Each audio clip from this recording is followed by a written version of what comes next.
Hidden behind the lens and resting just across the battle lines of history, these remarkable stories demand to be heard. Join us as we examine the critical turning points that changed everything. Excuse me, sir. Can I have a word with you? Of course, officer. Is there a problem? I need to see some identification from you, and I need to verify your relationship to this child. This is my Uncle Jamie. We're going to Disney World. I don't like that camera. It's okay, honey. She's not comfortable being filmed, officer. I'm her legal guardian. Her parents passed away 8 months ago in a car accident. I have all the legal documentation. Legal guardian, don't...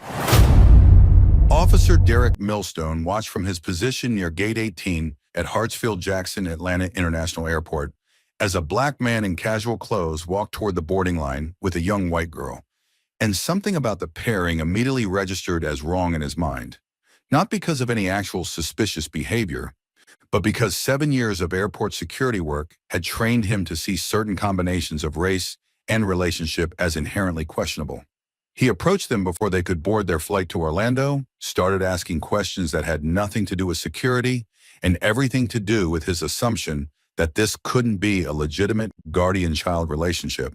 And when the man politely but firmly asserted his rights and showed legal documentation, Millstone's response was to detain them both and call Child Protective Services. What he didn't know was that the man whose vacation he was destroying was a successful entrepreneur who'd built a tech consulting firm from nothing.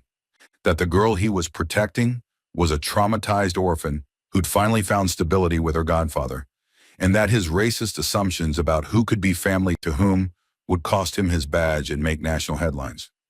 Before we go further, what city or country are you watching from? Drop it in the comments. We love seeing where you're tuning in from. If you believe that family comes in all colors and configurations, then hit the like and subscribe button here on Divs TV. Hartsfield-Jackson Atlanta International Airport was the busiest airport in the world, processing over 100 million passengers annually through its sprawling complex of 7 concourses connected by an underground train system. On a Thursday morning in June, Concourse T was packed with the usual chaos of summer travel, families heading to Disney World, business travelers rushing to connections. The constant announcements about boarding groups and gate changes echoing over the noise of rolling suitcases and crying babies. Jamison Caldwell stood near Gate 18 with his carry-on bag at his feet and his boarding pass pulled up on his phone, trying to keep track of Emma while also responding to a work email that his assistant had flagged as urgent. He was 41 years old, dressed in dark jeans, a gray polo shirt, and comfortable sneakers. The kind of casual outfit that worked for both airplane travel and chasing a 7-year-old around a theme park. His hair was cut close, his beard neatly trimmed, and he wore wire-rimmed glasses that he kept pushing up his nose while he typed on his phone with his other hand. Emma was standing next to him wearing light-up sneakers, denim shorts, and a bright pink t-shirt with a cartoon character on it, her blonde hair pulled back in a ponytail that was already coming loose. She had her face pressed against the floor-to-ceiling windows, watching planes taxi on the runway, bouncing slightly on her toes with the kind of barely contained energy that 7-year-olds have when they're about to do something exciting. "Uncle Jamie, when do we get on the plane?" she asked for the 3rd time in 10 minutes, using the nickname she'd called him since she was old enough to talk. "Soon, Em. They haven't called our boarding group yet." He finished the email and pocketed his phone, then crouched down to her level. "You got everything? Your backpack? Your tablet?" She patted the purple Disney backpack on her shoulders. "Got it. And you promised I could get a stuffed animal at the park, right?" "You promised." "I promised," he said, smiling despite the exhaustion that came from being a single parent to a grieving child for the past 8 months. "But you have to actually ride some rides too, not just shop." "I'll ride the teacups and the carousel and maybe Space Mountain if I'm brave." Jamison had founded Caldwell Tech Solutions 13 years ago, starting as a one-man consulting operation working out of his apartment in Atlanta's Virginia Highland neighborhood, and building it into a firm that now employed 40 people and held contracts with Fortune 500 companies. He specialized in cybersecurity consulting and systems integration, work that was technical and demanding and had made him wealthy in the quiet way that tech entrepreneurs sometimes get wealthy. Not Silicon Valley billionaire money, but enough to own a house in Buckhead, drive a Tesla, and take his goddaughter to Disney World without worrying about the cost. He'd met Sarah and Robert Mitchell 12 years ago when he was still a solo consultant, and they were a young married couple looking for tech work. He'd hired Robert as his first employee to help with a growing client load, and Sarah had joined 6 months later to handle project management. They'd become more than employees. They'd become his closest friends, the people he spent holidays with, the couple who'd asked him to be godfather when Emma was born, the family he'd chosen since his own parents had passed away years earlier. 8 months ago, Sarah and Robert had been driving home from a weekend trip to the mountains when a drunk driver crossed the center line on Highway 400 and hit them head-on. They died at the scene. Emma had been at Jameson's house for a sleepover, watching movies and eating popcorn, completely unaware that her world was about to shatter. In the immediate aftermath, Jameson had stepped up without hesitation because there was no one else. Sarah and Robert had been only children. Their parents were deceased. They had no siblings or close family. He was her godfather, named in their will as guardian, the person they'd trusted with their daughter's life. He'd gone through the legal process of formalizing guardianship, had rearranged his entire life to become a single parent overnight, had learned how to do school drop-offs and bedtime routines and parent-teacher conferences while still running his company. This trip to Orlando was something he'd promised Emma months ago, a reward for making it through the hardest year of her young life, a chance to create a happy memory in the middle of all the grief. She'd been so excited about it that she'd packed her suitcase 3 days early and had barely slept the night before. The gate agent's voice came over the speaker announcing that they'd begin boarding soon, starting with families with small children and passengers needing extra time. Emma grabbed Jameson's hand and tugged him toward the line forming at the gate. "That's us! We get to go first because I'm a kid!" "Hold on, let me grab our bag." Jameson reached for his carry-on, and that's when he noticed the airport police officer watching them from about 20 feet away. The officer was a white man in his late 30s, stocky build, wearing the dark blue uniform of Hartsfield-Jackson Airport Police with a gun belt that held all the standard equipment. His name tag read D. Millstone, and he had the kind of stance that Jameson had learned to recognize over 41 years of being black in America. The assessing stare, the hand resting casually near the weapon, the body language that said he'd already made a decision about what he was seeing. Derek Millstone had been working airport security for 7 years, and before that he'd done 3 years with the Clayton County Sheriff's Office in suburban Atlanta. His personnel file showed he was reliable, showed up for shifts, followed procedures. It also showed 6 complaints in 7 years for what the reports carefully called overzealous enforcement or misunderstanding of passenger rights, though a closer look revealed that all 6 complaints came from passengers of color who felt they'd been profiled. The complaints had been investigated and dismissed, chalked up to the difficult nature of airport security work, where everyone's on edge and misunderstandings happen. What the file didn't show was Millstone's internal calculus, the pattern of assumptions he developed over years of watching travelers, the way certain combinations of race and relationship triggered his suspicion regardless of behavior. He'd stopped interracial couples before, questioned whether children really belonged with the adults they were traveling with, made families miss flights while he verified relationships that would never have been questioned if everyone involved was white. He walked toward Gate 18 with his hand near his radio, watching the black man and the white child in the boarding line, and his mind was already building the narrative that would justify what he was about to do. Jameson saw him coming and felt his stomach drop because he'd worried about this exact scenario, had even packed extra documentation specifically because he knew that a black man traveling alone with a white child might trigger exactly this kind of attention. He squeezed Emma's hand gently. "Em, stay right next to me, okay?" "Excuse me, sir." Millstone's voice was professionally neutral, but carried an edge of authority that made other passengers in the boarding line turn to look. "Can I have a word with you?" "Of course, officer. Is there a problem?" Jameson kept his voice calm and polite, the tone he'd learned to use with police to avoid escalation. Millstone looked down at Emma, then back at Jameson. "I need to see some identification from you, and I need to verify your relationship to this child."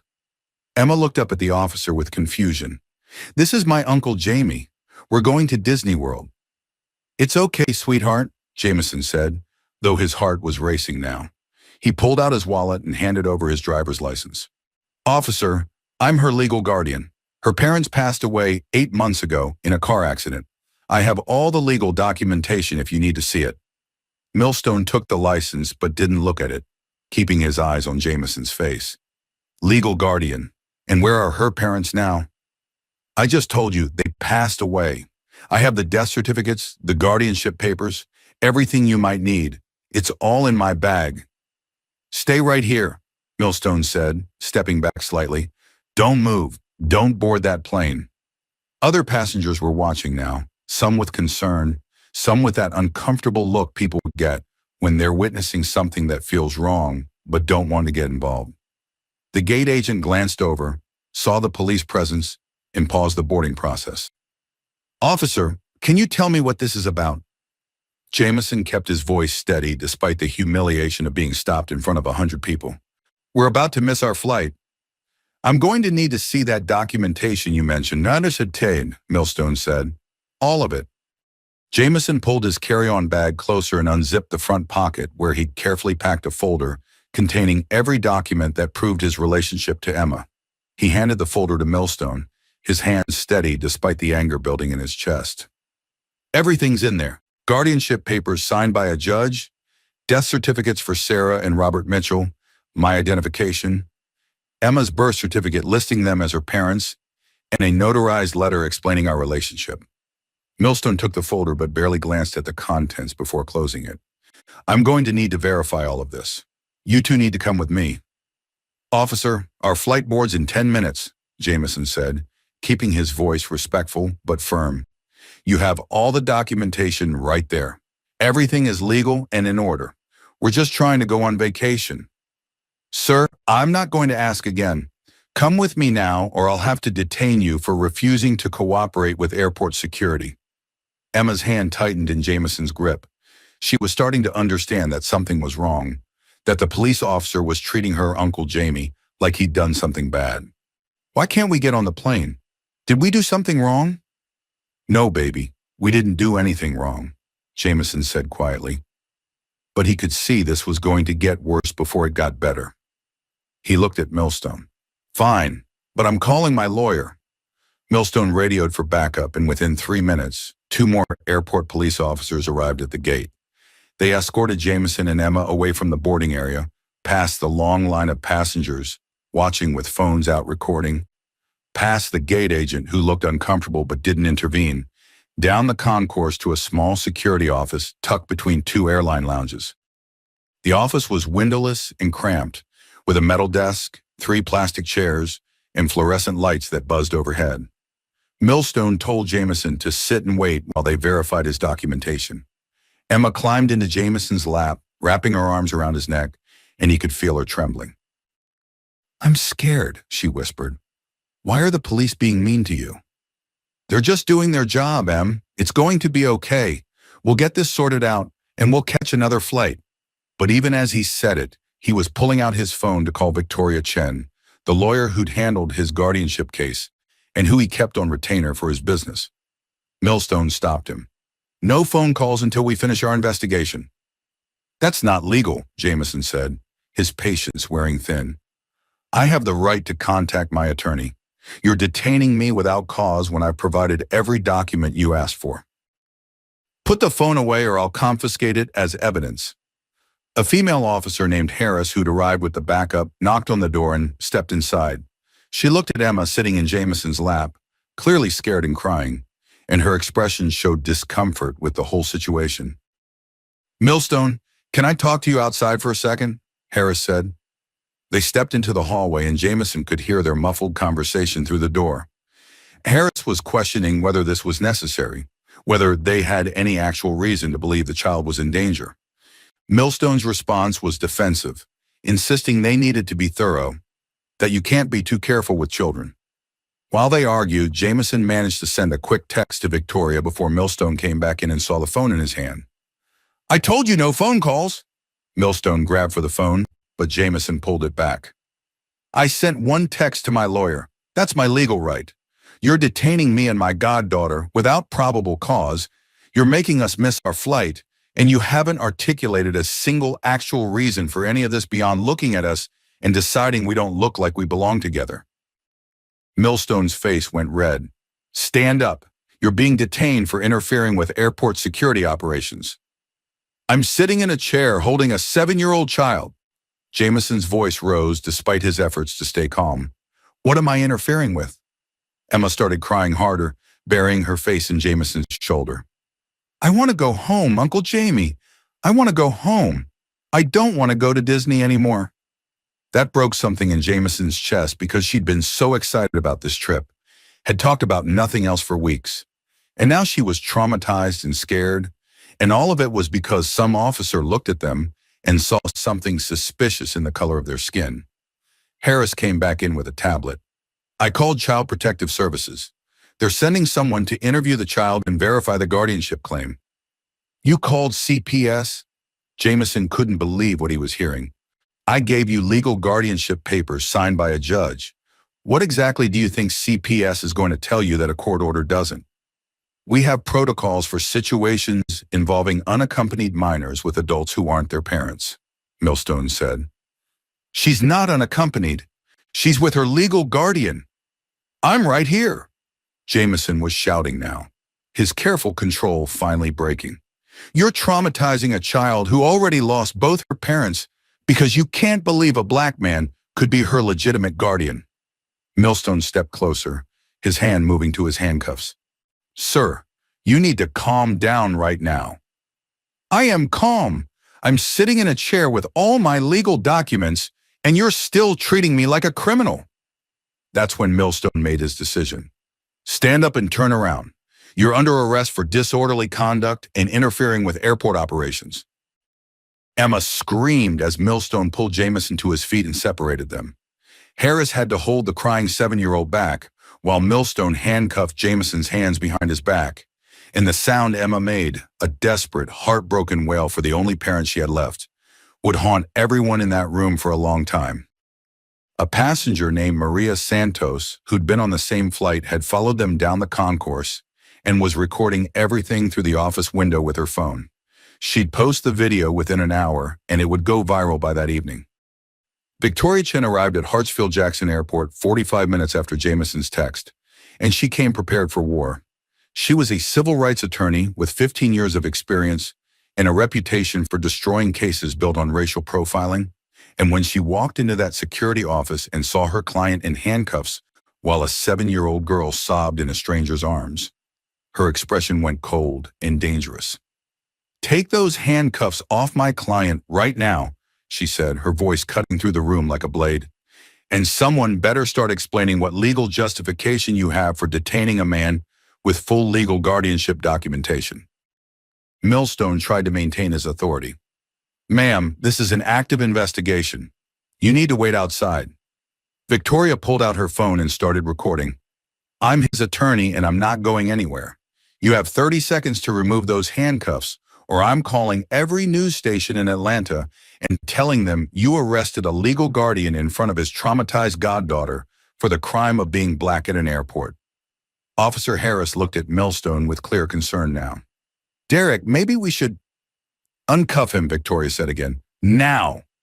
Millstone removed the handcuffs with obvious reluctance. Jameson immediately went to Emma, who launched herself at him and wouldn't let go.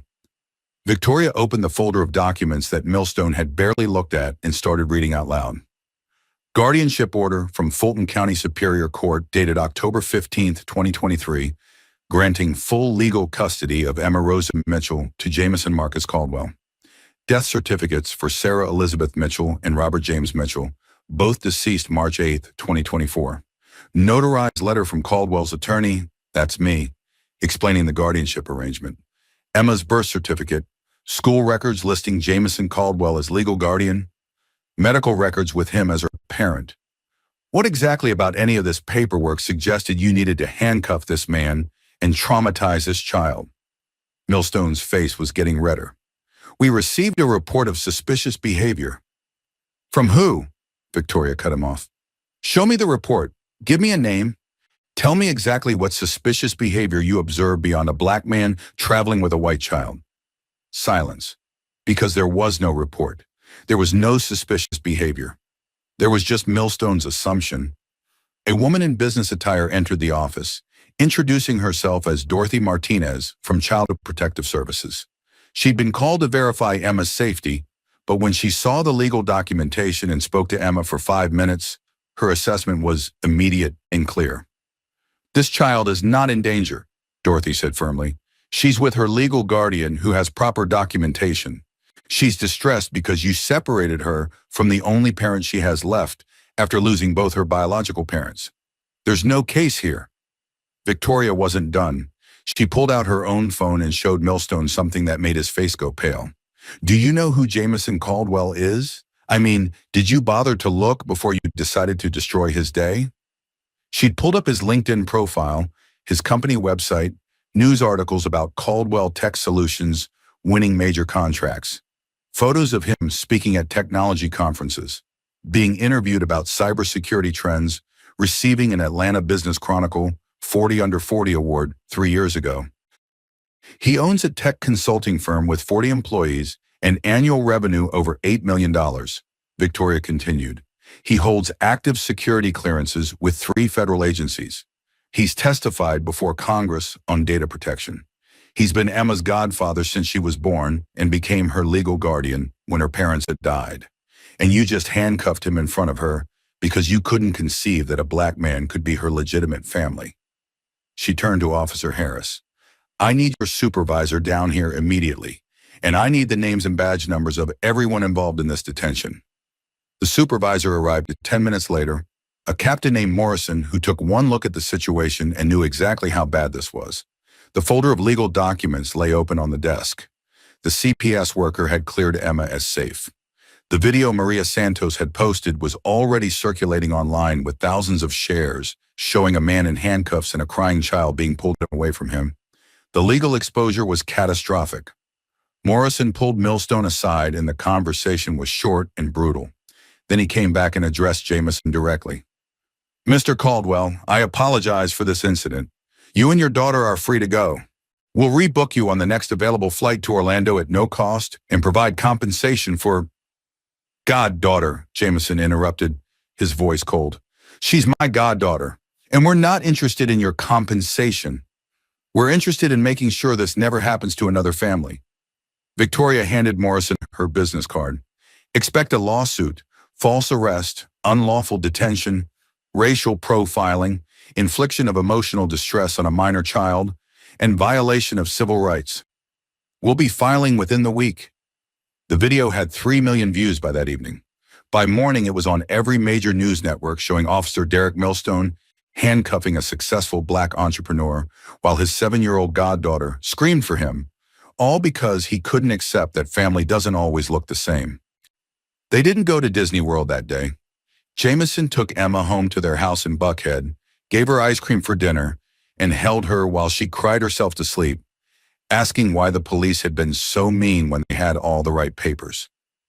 She had nightmares that night about being taken away from him, woke up screaming at 3 a.m., convinced that someone was coming to separate them again, and it took an hour of reassurance before she could calm down enough to go back to sleep. The lawsuit was filed 6 days later, and it was comprehensive. Jamison sued Officer Derek Millstone personally, the Airport Police Department, the City of Atlanta, and Hartsfield-Jackson Airport Authority for false arrest, unlawful detention, racial profiling, violation of civil rights under the 4th and 14th Amendments, and intentional infliction of severe emotional distress on a minor child. The damages requested were $3.2 million. The case became national news within 48 hours. The video Maria Santos posted had been viewed over 20 million times, shared by civil rights organizations, parenting groups, and adoptive family advocacy networks.